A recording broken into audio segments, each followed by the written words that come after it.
যেসব বোনেরা এখন বাড়িতে বসে বসে ভাবছো আমি কবে সাজানের ঘরে যাব, মুঝে সাজনকে ঘর জানা হ্যায়, বলে রাখি শোনো, সাজানের ঘরে না ইউনিক কিচ্ছু নাই, কিচ্ছু নাই।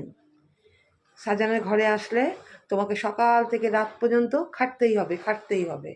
আর ওই সাজান নামে যে লোকটা, ও বাবা, সে তো সকালবেলা অফিসে বেরিয়ে যাবে, আসবে সেই কানারাতে।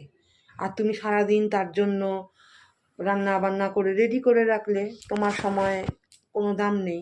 তো সাজান আসলো, পাতে খাবে, পাতেই হাত ধুবে, ধুয়ে তারপরে কি করবে, দু চারটে বন্ধু বান্ধবের ফোন টোন আসলো, সেই বন্ধু বান্ধবের সাথে চলে গেল। তা কি হলো তোমার? কিছুই হলো না। তো বলি যে কোনো দরকার নেই, বাবার ঘরে আছো, নিজে চাকরি বাকরি করছো, স্বাধীনচেতাভাবে বাঁচো, সাজানের ঘরে আসার কোনো দরকার নেই। এই যে আমরা এখন এসে, হায় রে, কি কি কষ্ট, কি কষ্ট। জীবনেও ভাই বিয়ে করো না, কেউ কেউ বিয়ে করো না।